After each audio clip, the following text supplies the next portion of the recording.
आज हम करेंगे microphone characteristics. Every microphone has a property known as directionality और पोलर। तो हर एक माइक्रोफोन की एक प्रॉपर्टी होती है जिसको कि हम पोलर या फिर डायरेक्शनैलिटी बोलते हैं। This describes the microphone sensitivity to sound from various direction. तो डायरेक्शनैलिटी का मतलब है कि जो आपका माइक्रोफोन है वो साउंड को किस दिशा से ज़्यादा कैच कर सकता है। There are variety of directional pattern found in microphone design including, तो हमारे पास माइक्रोफोन में बहुत सारे डायरेक्शनल पैटर्न होते हैं, अलग अलग तरीके के डायरेक्शनल पैटर्न होते हैं। वो है आपके omnidirectional, bidirectional, unidirectional या फिर इन्हीं को कार्डियोइड बोलते हैं या फिर हाइपर कार्डियोइड। तो ये आपकी डायरेक्शनल प्रॉपर्टी के हिसाब से आपके जो माइक्रोफोन है वो अलग अलग कैटेगरी में डिवाइड किए गए हैं। तो फर्स्ट हम करेंगे यहाँ पे omnidirectional microphone. Omnidirectional क्या होते हैं? An omnidirectional microphone picks up sound equally from all direction. तो जो माइक्रोफोन जो आवाज़ को चारों दिशाओं से पिक करते हैं उनको आप ओमनी डायरेक्शनल माइक्रोफोन कहते हैं। An omni mic will pick up sound from above, below, in front of, behind, and to the side of the mic in a 360-degree sphere. तो ओमनी डायरेक्शनल जो mics होते हैं या फिर omni mics होते हैं वो साउंड को ऊपर वाले साइड से, नीचे वाले तरफ से, सामने से, बिहाइंड से और या फिर आप बोल सकते हैं कि 360 डिग्री के स्फीयर से जो है वो साउंड को पिक करते हैं, चारों तरफ से साउंड को पिक करते हैं। The polar pattern of an omni accordingly is रफली सर्कुलर। तो अगर हम पोलर पैटर्न की बात करते हैं ओमनी डायरेक्शनल माइक्स की तो आपका बिल्कुल गोलाकार होता है। This can be advantageous since one omnidirectional microphone can be used to pick up voices from several direction। तो ये आपका लाभकारी इसलिए हो सकता है कि आपको सिर्फ एक ही ओमनी डायरेक्शनल माइक्रोफोन की ज़रूरत पड़ती है अलग अलग तरीके की वॉइस को हर एक दिशा से पिकअप करने के लिए। These microphone capture sound equally from all directions. They are usually for capturing ambient noise and situation where the mic position must remain fixed while sound source is moving like in play। तो जैसा कि पहले बताया है ये जो microphone है हर दिशाओं से इक्वली आपके साउंड को कैप्चर करता है। जहाँ से भी आवाज़ आ रही है उस सारी आवाज़ को ये कैप्चर कर देगा।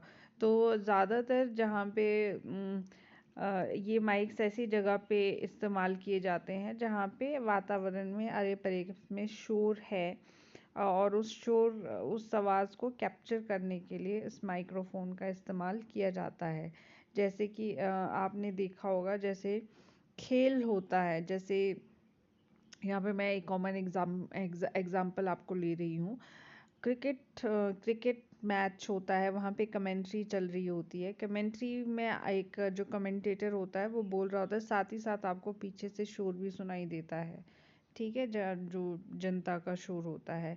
या फिर हम एक कॉमन सा और एग्जांपल लेते हैं, जैसे अगर कोई रिपोर्टर है, ठीक है, वो रिपोर्टिंग कर रहा है कहीं खुले वातावरण में, तो रिपोर्टर की आवाज़ भी आ रही है जहाँ पे पीछे जो जनता का क्राउड है उसकी आवाज़ भी कैप्चर कर देता है। तो ये क्या है? ये ओमनी डायरेक्शनल माइक्रोफोन है। जो स्पीकर है वो बिल्कुल फ्रंट से बात कर रहा होता है और जो लोगों का शोर है वो पीछे बैकग्राउंड से आपको उस माइक में वो सारी जो साउंड है वो कैप्चर हो जाती है। तो इस तरीके के जो माइक्रोफोन होते हैं वो ओमनी डायरेक्शनल माइक्रोफोन होते हैं आपके। तो ये बिल्कुल इसका पोलर पैटर्न दिखाया गया है ओमनी डायरेक्शनल माइक का। ये बिल्कुल गोलाकार होता है, इस तरीके का 360 डिग्री के स्फीयर में आपको ये दिखता है। ठीक है, तो ये चारों तरफ से जहाँ से भी वॉइस आएगी उस वॉइस को ये कैप्चर करेगा। नेक्स्ट है बाई डायरेक्शनल।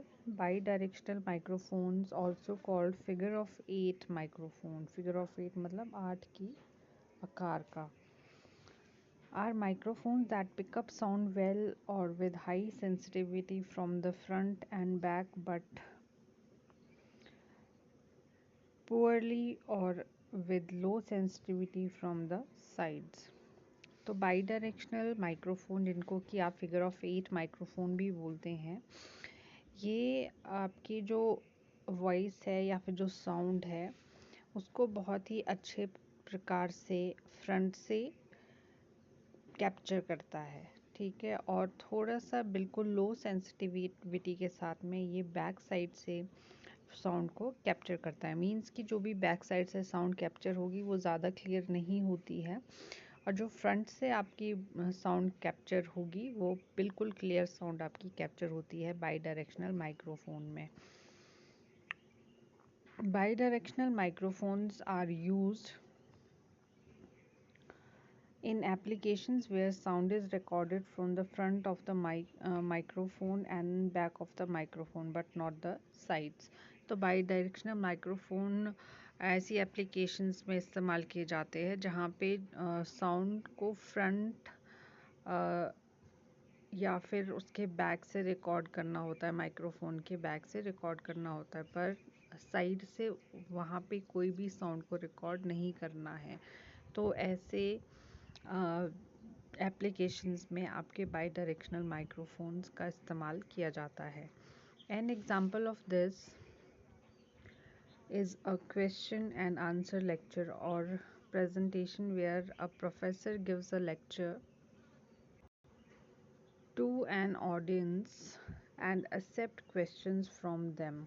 तो एक एग्जांपल हम लेंगे यहाँ पे बाई डायरेक्शनल माइक्रोफोन का, जहाँ पे क्वेश्चन एंड आंसर लेक्चर आपका चल रहा है या फिर कोई प्रेजेंटेशन दे रहा है या कोई प्रोफेसर कोई लेक्चर डिलीवर कर रहा है। तो इसमें क्या हो रहा है, फ्रंट से जो लेक्चर है वो डिलीवर किया जा रहा है और क्वेश्चंस को एक्सेप्ट किया जा रहा है। जो ऑडियंस वहाँ पे बैठी है उनके क्वेश्चंस को भी बैक साइड से एक्सेप्ट किया जा रहा है। तो सिर्फ दो ही साइड से आपकी साउंड को कैप्चर करना है इस सिचुएशन में। तो इस सिचुएशन में आपका बाई डायरेक्शनल माइक्रोफोन का इस्तेमाल किया जाता है। A microphone needs to pick up the speech of professor from the front and the question asked from the back in the audience। ठीक है, तो ये जो माइक्रोफोन यहाँ पे इस सिचुएशन में यूज़ हो रहा है उसमें इस माइक्रोफोन में क्या होना है, फ्रंट से जो प्रोफेसर की स्पीच है वो कैप्चर करी जानी है और बाद में जो क्वेश्चंस है वहाँ पे बैठी ऑडियंस से वो क्वेश्चंस रिसीव किए जाने हैं। तो वो फ्रंट एंड बैक साइड से ही आपका रिकॉर्डिंग होगी वहाँ पे साउंड की। तो इस तरीके के जो सिचुएशन है जहाँ पे क्वेश्चन एंड आंसर्स वाले जो सिचुएशन है जहाँ पे आपके जो क्वेश्चंस है वो बैक से रिसीव होने हैं एंड जो आंसर है वो फ्रंट से दिया जाना है, तो वो वाली साउंड को कैप्चर करने के लिए आपके बाई डायरेक्शनल माइक्रोफोन का इस्तेमाल किया जाता है। तो ये है आपका इसका पोलर पैटर्न जो 8 के आकार का है, आपको दिखाई दे रहा होगा यहाँ पे बिल्कुल 8 की शेप बनी है। तो इसी शेप के अकॉर्डिंग ही आपकी जो वॉइस है वो कैप्चर होगी। ये आपका फ्रंट साइड से कैप्चर हो रहा है और ये बैक साइड से आपका कैप्चर हो रहा है। तो इस तरीके का पोलर पैटर्न रहता है आपका बाई डायरेक्शनल माइक्रोफोन्स का। नेक्स्ट इज़ यूनी डायरेक्शनल और कार्डियोइड। इसी को हम कार्डियोइड माइक्रोफोन्स भी बोलते हैं और यूनी डायरेक्शनल माइक्रोफोन भी बोलते हैं। A unidirectional microphone rejects sound coming from behind the mic while still picking up sound from the front। अब यूनिडायरेक्शनल क्या करता है, जो माइक में पीछे से आवाज़ आ रही है उसको पूरे तरीके से रिजेक्ट करता है ये माइक्रोफोन, और जो फ्रंट से वॉइस आ रही है उसी को कैप्चर करता है। For this reason, unidirectional microphone pick up less background noise and room reverberations and are less susceptible to feedback when used with loudspeaker system।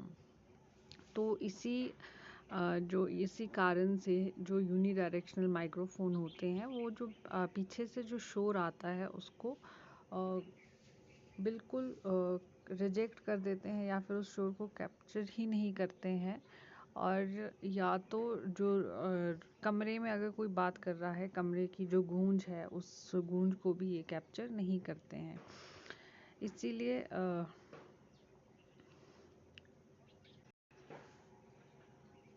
ये जो माइक्स आपके होते हैं, इनको आप लाउड स्पीकर वाले सिस्टम्स के साथ में इस्तेमाल कर सकते हैं, क्योंकि जैसे लाउड स्पीकर जहाँ पे इस्तेमाल किया गया है तो ऑब्वियसली उसकी जो गूंज है वो वापस से इस माइक्रोफोन में कैप्चर ना हो, इसीलिए यूनी डायरेक्शनल माइक्रोफोन का वहाँ पे इस्तेमाल किया जाता है। There are different kind of mics that fall into this category, each one having a slightly different polar pattern. तो हमारे पास यूनी डायरेक्शनल जो माइक्रोफोन होते हैं, इनमें बहुत सारे कैटेगरीज आपकी आती हैं, और ये जो कैटेगरीज है या फिर इस टाइप यूनी डायरेक्शनल टाइप के आपके माइक्रोफोन्स होते हैं, वो थोड़े बहुत डिफरेंट होते हैं आपस में। उनका जो पोलर पैटर्न है वो बिल्कुल कम ही डिफरेंस आता है उसमें, बाकी उनका सेम सा डिफरेंस होता है। The most common type of unidirectional microphone is the cardioid, so named because its polar pattern resembles the heart-shaped figure। तो अगर हम यूनी डायरेक्शनल माइक्रोफोन की बात करें तो सबसे कॉमन जो माइक्रोफोन है वो होता है कार्डियोइड टाइप का। इसको हम कार्डियोइड इसलिए बोलते हैं क्योंकि इसका जो पोलर पैटर्न है वो हार्ट शेप का आपका दिखाई देता है आपको। तो unidirectional mics are highly directional and must be pointed directly at the subject to capture the best sound quality. For example, this is a great mic if you want to pick up the voice of just one person in a group discussion or one actor in a scene। अब जो uni directional microphone होते हैं वो बिल्कुल directional होते हैं, means जहाँ को आपने उसको डायरेक्ट किया होगा उसी दिशा से वो आपके जो साउंड है या जो वॉइस है उसको पिकअप करेगा। और जब आप बिल्कुल सब्जेक्ट की तरफ को अपने माइक को पॉइंट करोगे तभी वो बिल्कुल जो उसकी साउंड की क्वालिटी होगी, अच्छी क्वालिटी की साउंड को वो पिक कर सकेगा। तो अगर हम ये यूनी डायरेक्शनल माइक का एग्जांपल ले तो यहाँ पे जैसे कोई ग्रुप डिस्कशन में आपका कोई माइक इस्तेमाल हो रहा है जहाँ पे सिर्फ एक पर्टिकुलर पर्सन की आपको वॉइस कैप्चर करनी है, या फिर अगर आप टीवी की बात करते हैं तो अगर कोई एक्टर सीन परफॉर्म कर रहा होता है तो उस सीन में सिर्फ उसी एक्टर की वॉइस को कैप्चर करना होता है, ना कि आपके बैकग्राउंड की वॉइस को। तो ऐसी सिचुएशंस में आपके जो माइक्स यूज़ होते हैं वो होते हैं यूनी डायरेक्शनल माइक, जो सिर्फ सब्जेक्ट की वॉइस को कैप्चर करे क्लियरली। तो ये आपको पोलर पैटर्न दिखाई दे रहा है कार्डियोइड माइक्रोफोन का, ये बिल्कुल हार्ट शेप का पोलर पैटर्न है आपका, ये इस तरीके का ये जो आपको दिखाई दे रहा है। तो ये आपके यूनी डायरेक्शनल माइक्रोफोन होते हैं, सिर्फ आपकी जो वॉइस फ्रंट से आ रही है उसी को कैप्चर करने में ये आपकी मदद करते हैं। अब नेक्स्ट इज हाइपर कार्डियोइड। अब हाइपर कार्डियोइड क्या होते हैं आपके? It is very directional and eliminates most sound from sides and rear. They are used for isolating the sound from a subject or direction when there is a lot of ambience noise, but you need to be careful to keep the sound consistent. If mic does not stay pointed at the subject, you will lose the audio। तो ये hyper cardioid का यहाँ पे मतलब है कि ये बहुत ज़्यादा डायरेक्शनल होते हैं। ये आपकी मदद करते हैं जो भी साइड से आपकी वॉइस आ रही है, बैकग्राउंड से वॉइस आ रही है आपकी अगर, तो उस वॉइस को ये बिल्कुल रिजेक्ट कर देते हैं, बिल्कुल पूरी तरीके से रिजेक्ट कर देते हैं। इन माइक्स का इस्तेमाल किया जाता है ताकि जहाँ पे अगर एक सब्जेक्ट की आपको वॉइस कैप्चर करनी है और साथ ही साथ वहाँ पे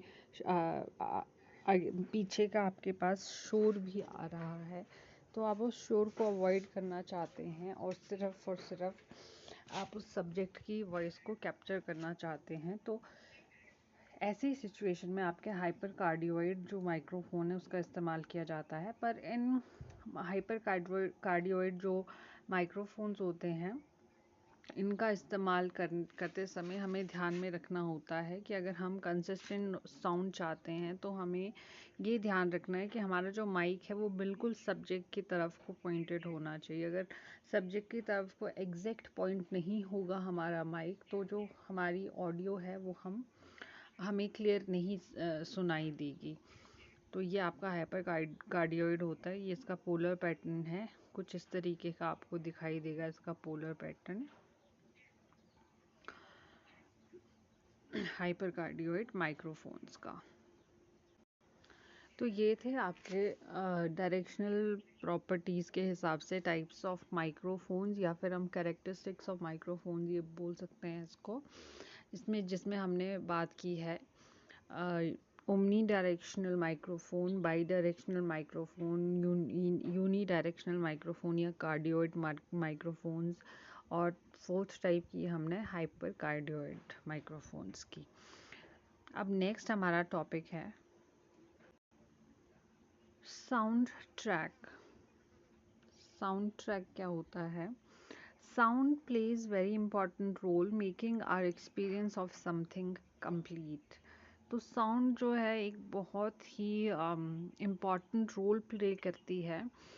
जैसे कि बिना साउंड के कुछ भी हमें कंप्लीट नहीं लगता है। जब हम कुछ भी साउंड ऐड कर दें कहीं पे भी, तो वो हमें बिल्कुल एक ऐसा एक्सपीरियंस देती है कि हर एक चीज़ कंप्लीट हो चुकी है। Though we might think films are as an essentially visual experience, but we cannot underestimate the importance of film sound. फिर भी हम मानते हैं कि जो फिल्म्स होती हैं, ठीक है, या जो पिक्चर हम देख रहे हैं, वो एक बहुत ही इम्पॉर्टेंट एक इम्पॉर्टेंट एस्पेक्ट है आपका विजुअल एक्सपीरियंस का। मीन्स हमें लगता है कि जब तक हमें कोई चीज़ दिखाई नहीं देगी तो हम उसको समझ नहीं पाएंगे। पर फिर भी अगर वहाँ पे उस पिक्चर के साथ में हम कोई साउंड को ऐड करते हैं तो वो ज़्यादा हमें अच्छे से समझ आता है, ठीक है। तो हम उस चीज़ को ज़्यादा अच्छे से समझ सकते हैं। तो यहाँ पे हम विजुअल इम्पैक्ट के साथ में या फिल्म्स के साथ में हम जो साउंड है उसकी इम्पोर्टेंस को कम नहीं आंक सकते हैं। मीन्स जहाँ पे आपकी विजुअल इम्पैक्ट या फिर साउंड आपका मैटर करता है, उसी के साथ ही साथ आपकी जो फिल्म की साउंड है वो भी उतनी ही ज़्यादा इम्पॉर्टेंट है। The term soundtrack can refer to several things depending on use. तो साउंड ट्रैक जो यहाँ पे शब्द इस्तेमाल किया गया है वो बहुत सारी चीज़ों से संबंधित है। वो डिपेंड करता है कि हमने इस्तेमाल किस तरीके से किया है। In broadest sense, it simply means anything you hear in the movie, that is sound effects, dialogue, music, etc. अगर हम इसको ऐसे जनरली मिनिमाइज करें, इसको हम जनरली एक शब्द दे दें, या फिर इस शब्द को हम एक अर्थ देना चाहे जनरली, तो हम सिंपली ये बोलेंगे कि मूवी में जो भी हमें सुनाई दे रहा है, जैसे कि कोई भी साउंड इफेक्ट सुनाई दे रहा है, कोई भी डायलॉग या फिर कोई भी म्यूज़िक हमें सुनाई दे रहा है, उसको हम साउंड ट्रैक बोलते हैं। The entire soundtrack is comprised of three essential ingredients which must be mixed and balanced so as to produce the necessary emphasis which in turn creates desired effect. तो जो हमारा पूरा का पूरा साउंड ट्रैक होता है वो तीन एसेंशियल चीज़ों से मिलकर बना होता है। इन तीनों का जो बैलेंस है, या फिर ये तीनों जो है इस तरीके से बैलेंस्ड वे में आपकी मिक्स होनी चाहिए ताकि ये एक बिल्कुल बहुत जैसा भी इफ़ेक्ट आप देना चाहो अपने किसी भी पिक्चर को या फिर किसी भी मूवी को, तो वो पूरा एक इम्पैक्ट क्रिएट कर सके। इस तरीके का इन तीनों चीज़ों का बैलेंस आपका होना चाहिए। तो जैसे कि कौन कौन सी तीनों चीज़ें आपकी मिक्स्ड होती है? ह्यूमन वॉइस, जो डायलॉग डिलीवरी होती है, साउंड इफ़ेक्ट्स जो साउंड डाले जाते हैं पीछे से किसी भी मूवी में, और साथ में म्यूज़िक। जो आपका बैकग्राउंड साउंड चल रहा होता है। ठीक है, तो आपने देखा होगा तीनों, कोई भी आप मूवी देख रहे हैं या फिर मोशन पिक्चर देख रहे हैं, वो तब तक आपकी इनकम्प्लीट लगती है जब तक कि वहाँ पे डायलॉग डिलीवरी ना हो, कोई साउंड इफेक्ट ना डाला गया हो, या फिर आपको कोई बैकग्राउंड म्यूजिक ना सुनाई दे रहा हो। जब ये तीनों आपकी मिक्सचर आपका डल जाएगा उस मोशन पिक्चर में, तब वो पूरी एक मूवी, एक जो इम्पैक्ट होगा उस मूवी का, वो फिर जाके आप पे पड़ेगा। तो ये था आपका साउंड ट्रैक। नेक्स्ट है साउंड एडिटिंग। तो साउंड एडिटिंग जो है वो किस तरीके से की जा सकती है, या साउंड एडिटिंग है क्या? Sound editing is an art of producing great quality sound for mixing, implementation and processing. तो साउंड एडिटिंग एक कला है जो कि एक बहुत ही अच्छी क्वालिटी की साउंड को मिक्स करने में, या उसको अप्लाई करने में, या उसकी पूरी प्रोसेसिंग में आप इस्तेमाल करते हैं।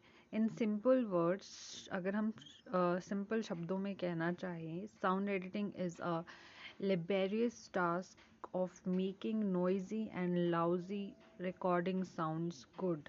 तो ये एक आपका बहुत ही मेहनत वाला कार्य होता है, जिसमें कि नॉइसी और लाउजी जो रिकॉर्डिंग्स होती है, उसको एक बहुत ही अच्छी क्वालिटी के साउंड में कन्वर्ट करने का ये काम होता है आपका। ठीक है, मींस कि जो बिल्कुल ही रॉ साउंड होती है उसको एक बिल्कुल ऐसा इस तरीके से बना देना ताकि वो बिल्कुल आपकी अच्छी वाली साउंड बन जाए, या फिर आपको वो साउंड सुनने में अच्छी लगे। तो ये आपका सब साउंड एडिटिंग का एक कार्य होता है। Sound editing is not just cleaning up bad recordings. तो साउंड एडिटिंग में सिर्फ यही नहीं आता है कि जहाँ पे आपकी बहुत बुरी रिकॉर्डिंग हुई आपने उसको ही अच्छा कर देना है। इसमें आपके कुछ क्रिएटिव प्रोसेसेस इंक्लूड होते हैं, जैसे कि dialogue editing, fine tuning lines spoken by actors in case of speech defect. Dialogue editing में क्या होता है, मान लो कोई एक्टर कोई कुछ बोल रहा है, कुछ डायलॉग बोल रहा है, वहाँ पे कोई स्पीच डिफेक्ट आ गया है, उस स्पीच को बिल्कुल फाइन ट्यून करना, ये भी आपका साउंड एडिटिंग में आता है। Next is dubbing, rerecording dialogue in case of unsalvageable audio recording. जहाँ पे आपकी जो ऑडियो रिकॉर्डिंग है, जिस रिकॉर्डिंग को हम बिल्कुल भी रिट्रीव ना कर सके, वहाँ पे उन डायलॉग्स को री रिकॉर्ड करना, तो डबिंग जिसको बोलते हैं हम, डबिंग प्रोसेस। तो ये भी साउंड एडिटिंग में ही आता है आपकी डबिंग। फिर है sound design, enhancing original audio with sound effects and filters. तो जो आपकी ओरिजिनल ऑडियो होती है उसमें साउंड इफ़ेक्ट्स और फिल्टर्स ऐड करना, ताकि उस ओरिजिनल ऑडियो को और अच्छे से रिप्रेजेंट किया जा सके। तो साउंड डिज़ाइन भी आपका आ जाता है साउंड एडिटिंग में। फिर है म्यूज़िक एडिटिंग, एडिटिंग और synchronising a soundtrack to event in the film. तो जिस तरीके से आपकी फ़िल्म चल रही है उस हिसाब से आपको उस जो साउंड ट्रैक है, या फिर जो भी आपकी साउंड है आपने ऐड करनी है उस फिल्म में, उसको एडिट करना या सिंक्रोनाइज करना इवेंट्स के हिसाब से। म्यूज़िक एडिटिंग का कार्य आपका साउंड एडिटिंग में आता है। फिर है mixing, finally adjusting the levels, equalizations and dynamic of all the tracks in a program to focus attention on important audio cues and dialogues to make the other sound effects, ambience and music tracks blend together seamlessly। तो mixing में क्या आ जाता है आपका कि कोई भी आपके साउंड ट्रैक्स में आपने जो भी लेवल्स, जितने भी लेवल्स या फिर जो भी इक्वलाइज़र है या फिर जो भी ट्रैक है आपके म्यूज़िक में, उन सब को इस तरीके से आपस में ब्लेंड करना, इस तरीके से आपस में मिक्स करना कि वो सीमलेसली आपके एक साथ कार्य करे। मीन्स आपको जो साउंड इफ़ेक्ट आए वो इतना स्मूथ आए कि आपको नहीं पता चले कि आपने कितने प्रकार की साउंड्स को आपस में मिक्स किया है। तो इस तरीके की जितने भी ये कार्य है आपके, ये साउंड एडिटिंग में आते हैं। तो साउंड एडिटिंग एक छोटी सी फील्ड नहीं है, ये बहुत वास्ट फील्ड है। इसमें अलग अलग टाइप के इसमें काम होते हैं जो कि आपके साउंड एडिटिंग के अंडर ही आते हैं। Sound editing is done using software. तो साउंड एडिटिंग जो होती है वो सॉफ्टवेयर का इस्तेमाल करके की जाती है। दी software let you record and edit music, voice and other audio recording. तो इन सॉफ्टवेयर की मदद से आप रिकॉर्ड कर सकते हो, म्यूज़िक को एडिट कर सकते हो, किसी भी वॉइस या कोई भी अदर ऑडियो रिकॉर्डिंग्स कर सकते हो। Some popular sound editing software are Acoustica, basic edition, Audacity, WavePad etcetera. तो कुछ आपके पॉपुलर साउंड एडिटिंग सॉफ्टवेयर्स होते हैं जिनका इस्तेमाल आप साउंड एडिटिंग के लिए करते हैं, वो है आपके ये जो नाम दिए गए हैं। इनके अलावा भी और बहुत सारे हैं, पर पॉपुलरली जो यूज़ होते हैं साउंड एडिटिंग के लिए वो आपके ये वाले सॉफ्टवेयर्स होते हैं, Acoustica, basic edition, Audacity and WavePad etcetera. तो अब नेक्स्ट है आपका मिक्सिंग कंसोल। मिक्सिंग कंसोल क्या होता है? A mixing console is an electronic device for combining sound of many different audio signals. अलग अलग ऑडियो सिग्नल्स की जो साउंड होती है उनको कंबाइन करने के लिए जिस इलेक्ट्रॉनिक्स डिवाइस का इस्तेमाल किया जाता है उसको आप मिक्सिंग कंसोल कहते हैं। Mixing consoles are used in many applications including recording studios, public address systems, nightclub, broadcasting, film post-productions, etc. तो जो आपकी मिक्सिंग कंसोल होते हैं उनको अलग अलग जगह पे इस्तेमाल या अलग अलग एप्लीकेशंस में इस्तेमाल किया जाता है। जैसे कि रिकॉर्डिंग स्टूडियोज़ में आप मिक्सिंग कंसोल्स का इस्तेमाल कर सकते हैं जहाँ पे आपने पूरे जनसभा को संबोधित करना है, जैसे पब्लिक एड्रेस सिस्टम्स होते हैं वहाँ पे आप कर सकते हैं इस्तेमाल। नाइट क्लब्स में इस्तेमाल कर सकते हैं, ब्रॉडकास्टिंग में इस्तेमाल कर सकते हैं, या फिर फिल्म पोस्ट प्रोडक्शन में भी इसका इस्तेमाल किया जाता है। A typical simple application combines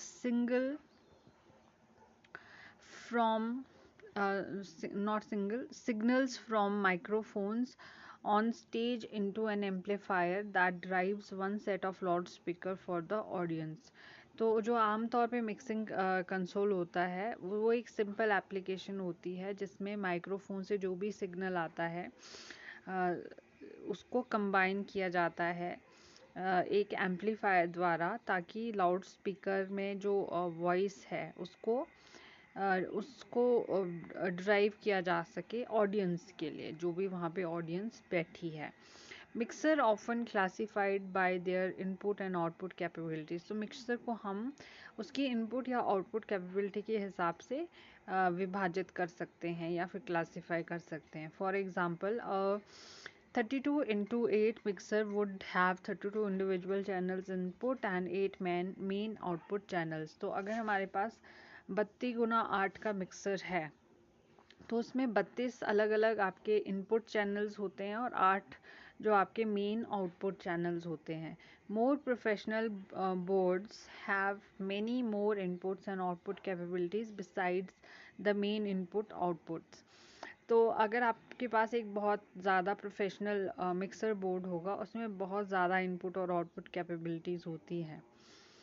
तो ये यहाँ पे एक डायग्राम या फिर आपके सामने ये पिक्चर दिखाई गई है जिसमें मिक्सर आपको दिखाया गया। इस तरीके का ये मिक्सिंग कंसोल होता है।